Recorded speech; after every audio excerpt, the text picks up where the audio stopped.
പ്രവർത്തിക്കുന്ന മാതാ college of medical technology, അതിൻ്റെ ഭാഗമായിട്ടാണ് നമ്മൾ ഈ മെഡിക്കോ ഫെസ്റ്റ് 2023 അതിഗംഭീരമായി നടത്തി. അതുപോലെ തന്നെ 2024 അതിഗംഭീരമായി നടത്തിക്കൊണ്ടിരിക്കുന്നു. മെഡിക്കോ ഫെസ്റ്റ് നമ്മൾ പ്ലാൻ ചെയ്യുന്നത് തന്നെ ഈ കഴിഞ്ഞ വർഷമാണ്. എന്നാൽ Mata college of medical technology പ്രവർത്തിച്ച് തുടങ്ങുന്നതിന് മുമ്പ് തന്നെ 2000-ലാണ് നമ്മൾ Mother Teresa foundation of India start ചെയ്യുന്നത്. Mother Teresa foundation of India trust നമ്മൾ തുടങ്ങിയെങ്കിലും അതിൻ്റെ ശരിക്കുമുള്ള പ്രവർത്തനം കഴിഞ്ഞ വർഷം തൊട്ടാണ് നമ്മൾ പ്രവർത്തിച്ച് തുടങ്ങിയത്. അതിൻ്റെ കാരണം, അന്ന് നമ്മൾ തുടങ്ങുമ്പോൾ മദർ തെരേസ ഫൗണ്ടേഷൻ ഓഫ് ഇന്ത്യയുടെ പ്രസിഡന്റ് ശ്രീമതി ജിജി ജോസഫ്, അവരുടെ മകൻ doctor Jyothi Subhash, mother Teresa foundation of ഇന്ത്യയുടെ ട്രഷറർ, അദ്ദേഹത്തിന് അന്ന് 4 വയസ്സേ ഉള്ളൂ.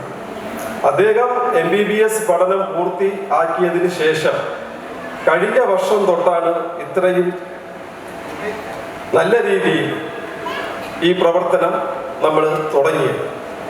സോ അവർക്ക് ആദ്യം ഞാൻ മദർ തെരേസ ഫൗണ്ടേഷൻ ഓഫ് ഇന്ത്യയുടെ ജനറൽ പ്രസിഡന്റ് ജിജി മാഡത്തിനും അതുപോലെ തന്നെ ട്രഷറർ ജ്യോതി സുഭാഷിനും ഡോക്ടർ ജ്യോതി സുഭാഷിനും ഞാൻ ആദരവപൂർവ്വം എൻ്റെ സ്നേഹവും എൻ്റെ ആദരവും ഞാൻ അറിയിച്ചു കൊണ്ടു. അതുപോലെ തന്നെ mother Teresa foundation of India ഇനി വരുന്ന കാലഘട്ടങ്ങളിൽ ചെയ്യാൻ പോകുന്ന ഓരോ പ്രവൃത്തികളെ കുറിച്ചും നമ്മൾ വളരെ വ്യക്തമായിട്ട് ഇവിടെ പ്ലാൻ ചെയ്തിട്ടുണ്ട്. ഞാൻ അധികം സംസാരിച്ച് സമയം കളയുന്നില്ല, കാര്യം മിനിസ്റ്റർക്ക് ഒത്തിരി സമയമായി പോകാനുണ്ട്. ഞാൻ വളരെ ചുരുക്കത്തിൽ പറഞ്ഞ് എൻ്റെ കർത്തവ്യത്തിലോട്ട് ഞാൻ കടക്കുകയാണ്. എൻ്റെ കർത്തവ്യം എന്ന് പറയുന്നത് ഇവിടെ എത്തിച്ചേർന്നിട്ടുള്ള വിശിഷ്ട അതിഥികളെ സ്വീകരിക്കുക എന്നുള്ളതാണ്. ഞാൻ ആദ്യമായി നമ്മുടെ മന്ത്രി, ഭക്ഷ്യ സിവിൽ സപ്ലൈസ് വകുപ്പ് മന്ത്രി GR അനിൽ സാറിനെ ഞാൻ ഞങ്ങളുടെ Mother Teresa foundation of India ട്രസ്റ്റിൻ്റെ പേരിലും ഞങ്ങളുടെ എല്ലാ ട്രസ്റ്റ് മെമ്പേഴ്സിൻ്റെ പേരിലും ഞാൻ സ്വാഗതം അർപ്പിക്കുന്നു. അതുപോലെ തന്നെ പ്രത്യേകിച്ച് പറയാനുള്ളത്, ചാരിറ്റി പ്രവർത്തനം എന്ന് പറയുമ്പോൾ ഇത്രയും തിരക്കേറിയ മന്ത്രി, ഇത്രയും തിരക്കുണ്ടായിട്ടും ഞാൻ അറിഞ്ഞത് ഏത് ചാരിറ്റി പ്രവർത്തനത്തിലും തൻ്റെ സമയം മാറ്റിവെച്ച് എത്തിച്ചേർന്നിരിക്കും എന്നുള്ളതിൽ അത് വളരെ സന്തോഷമായ ഒരു കാര്യമാണ്. അത്രയ്ക്ക് ഒരു മന്ത്രിയെ നമുക്ക് കിട്ടിയതിൽ ഞങ്ങൾക്കും ഭയങ്കര സന്തോഷമാണ്. അതുപോലെ തന്നെ ഞങ്ങളുടെ MLA advocate MP Satheesh sir, കാര്യം എന്ന് വെച്ചാൽ എനിക്ക് അഡ്വക്കേറ്റ് എന്ന് പറഞ്ഞപ്പോൾ തന്നെ എനിക്ക് സ്റ്റീഫൻ സാറിനെയാണ് പെട്ടെന്ന് വായിൽ വരുന്നത്. കാര്യം ഏത് പ്രവൃത്തി നമ്മൾ ചെയ്താലും അവിടെ അഡ്വക്കേറ്റ് സ്റ്റീഫൻ MLA എത്തിയിരിക്കും. ഞങ്ങൾക്ക് അത്രയും സഹകരണമാണ്. അതുപോലെ തന്നെ ഞങ്ങളുടെ സ്ഥലം MLA advocate IB Satheesh sir, അതുപോലെ തന്നെ കോവളം MLA ഹരീന്ദ്രൻ സാർ, അതുപോലെ തന്നെ നമ്മുടെ Parassala MLA Harindran sir, Kovalam MLA Vincent sir, അതുപോലെ തന്നെ ട്രിവാൻഡ്രം MLA ആന്റണി സാർ, ഇവരെല്ലാവരും ഇവിടെ എത്തിച്ചേർന്നുകൊണ്ടിരിക്കുകയാണ്.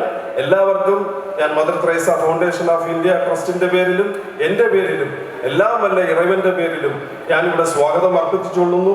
അതുപോലെ തന്നെ നമ്മുടെ Ananthapuri hospital chairman Padmashri doctor Marthanda Varma Pillai sir, അതുപോലെ നമ്മുടെ Mohandas college of engineering director Shrimati doctor Rani Mohandas അവർകൾ, വിളപ്പിൽ രാധാകൃഷ്ണൻ സാർ അവർകൾ, ഒത്തിരി പ്രമുഖരാണ് ഇവിടെ എത്തിച്ചേർന്നിട്ടുള്ളത്.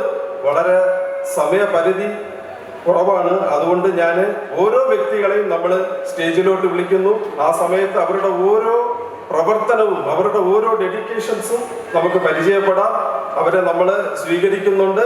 ഞാൻ സമയം നീട്ടിക്കുന്നില്ല. എല്ലാ വ്യക്തികളെയും ഞങ്ങൾ സ്വാഗതം ചെയ്യുന്നുണ്ട്. നന്ദി, നമസ്കാരം.